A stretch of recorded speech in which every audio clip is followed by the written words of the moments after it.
ಸ್ನೇಹಿತರೆ ನಮಸ್ಕಾರ.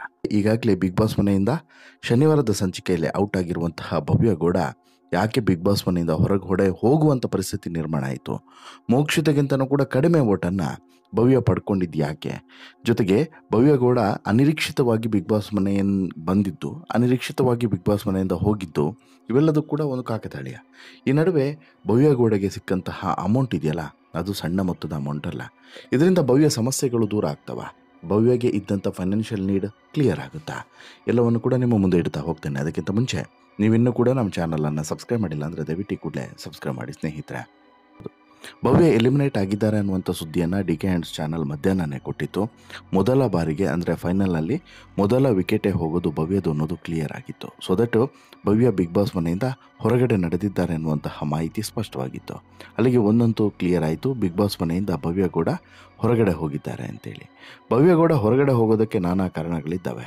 ಕಾರಣ ಏನು ಅಂತ ಹೇಳಿದ್ರೆ, ಬಿಗ್ ಬಾಸ್ ಸೀಸನ್ 11ರ ಟಾಪ್ 6 ಸ್ಪರ್ಧಿಗಳ ಪೈಕಿ ಭವ್ಯ ಗೌಡ ಸಿಕ್ಕಾಪಟ್ಟೆ ವೀಕ್ ಏನೋ ಅಲ್ಲ. ಮೋಕ್ಷತೆಗೆ ಕಂಪೇರ್ ಮಾಡಿದ್ರೆ ಭವ್ಯ ವೀಕ್ ಅಲ್ಲ. ಆದರೆ ಆಕೆಯ ಅಹಂಕಾರ, ಅಂದರೆ ಕೊನೆಗೆ ಆಕೆ ತೋರಿಸಿದಂಥ ಅಹಂಕಾರವೇ ಆಕೆಯನ್ನು ಎಲ್ಲೋ ಒಂದು ಕಡೆ ಮನೆಯ ಮೂಲೆಯಲ್ಲಿ ಕೂರಿಸುವಂತೆ ಮಾಡ್ತು ಅಂತಲೇ ಹೇಳ್ಬೋದು. ಜೊತೆಗೆ ಎಲಿಮಿನೇಟ್ ಆಗುವಂತೆಯೂ ಕೂಡ ಮಾಡ್ತು. ಸಿಕ್ಕಾಪಟ್ಟೆ ಸೆಲ್ಫಿಶು.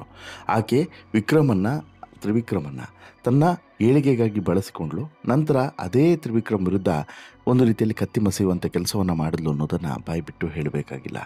ಜೊತೆಗೆ ಇದೊಂದು ವ್ಯಕ್ತಿತ್ವದ ಶೋ, ಯಾವುದೋ ಬಿಗ್ ಬಾಸು. ಈ ವ್ಯಕ್ತಿತ್ವದ ಶೋದಲ್ಲಿ ಅವರ ವ್ಯಕ್ತಿತ್ವ ಹೊರಗಡೆ ಬರುತ್ತೆ, ಹೊರತು ಬೇರೇನೂ ಇಲ್ಲ.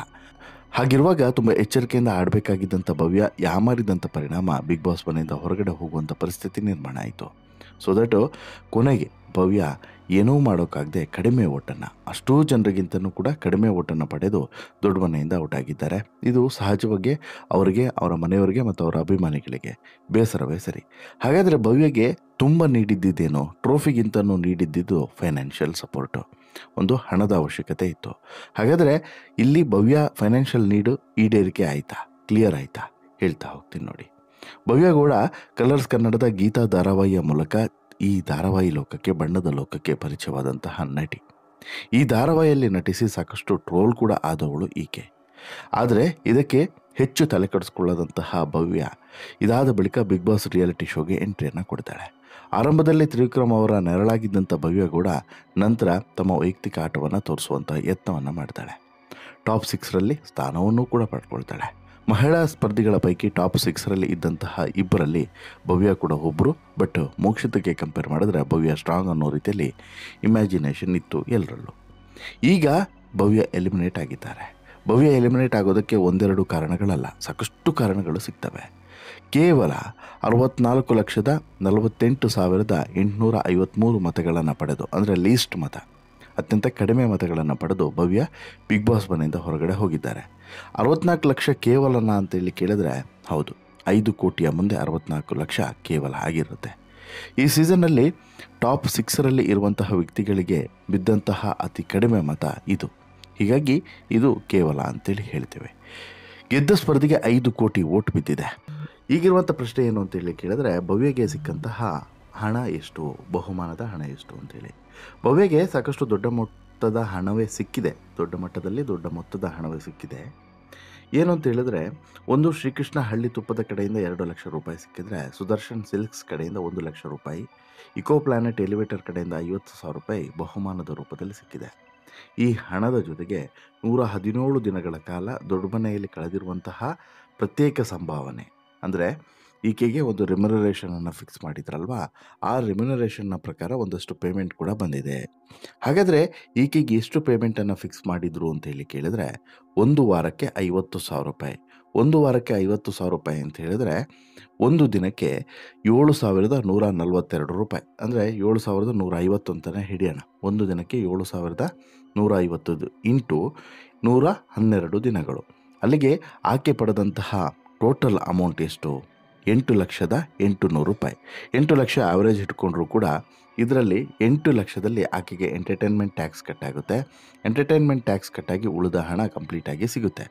ಇದರ ಜೊತೆಗೆ 8 ಲಕ್ಷ ಪ್ಲಸ್ 2 ಲಕ್ಷ ಶ್ರೀಕೃಷ್ಣ ತುಪ್ಪದ ಕಡೆಯಿಂದ ಸಿಕ್ಕಂಥ 2 ಲಕ್ಷ, 10 ಲಕ್ಷ ಆಯಿತು.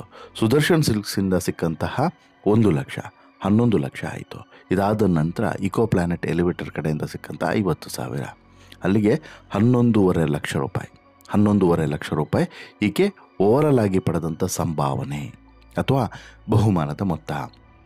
11.5 ಲಕ್ಷ ಕಡಿಮೆ ಹಣನ? ನೀವು ಯೋಚನೆ ಮಾಡಿ.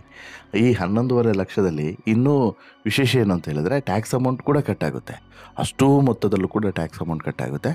ಟ್ಯಾಕ್ಸ್ ಅಮೌಂಟ್ ಕಟ್ಟಾಗಿ 11.5 ಲಕ್ಷದಲ್ಲಿ 8ರಿಂದ 9 ಲಕ್ಷ ಆಕೆ ಕೈ ಸೇರಬಹುದು ಅನ್ನುವಂಥ ಮಾಹಿತಿ ಇದೆ. ಅಷ್ಟು ಸೇರಿತು ಅಂತ ಹೇಳಿದ್ರು ಕೂಡ ಅದೇನು ಸಣ್ಣ ಮೊತ್ತ ಅಲ್ವೇ ಅಲ್ಲ ಅಲ್ವಾ? ಸೊ ದಟ್ ಅಲ್ಲಿಗೆ ಒಂದಂತೂ ಕ್ಲಿಯರ್ ಆಗುತ್ತೆ. 11.5 ಲಕ್ಷ ರೂಪಾಯಿ ಭವ್ಯ ಈ ಸೀಸನ್ ಬಿಗ್ ಬಾಸ್ ಸೀಸನ್ 11ರಲ್ಲಿ ಓವರಾಲ್ ಆಗಿ ಆಕೆ ಪಡೆದಂತಹ ಮೊತ್ತ. ಹಾಗಾದರೆ ಭವ್ಯಗೆ ಇದರಿಂದ ಫೈನಾನ್ಷಿಯಲ್ ನೀಡ್ಸ್ಗಳು ಕ್ಲಿಯರ್ ಆಗ್ತವೆ, ಅಂದರೆ ಆಕೆಗಿದ್ದಂಥ ಹಣದ ಅವಶ್ಯಕತೆ ಕ್ಲಿಯರ್ ಆಗುತ್ತಾ ಅಂತೇಳಿ ಕೇಳಿದ್ರೆ ಯಾರಿಗೆ ತಾನೇ ಹಣ ಸಾಲುತ್ತೆ ಹೇಳಿ?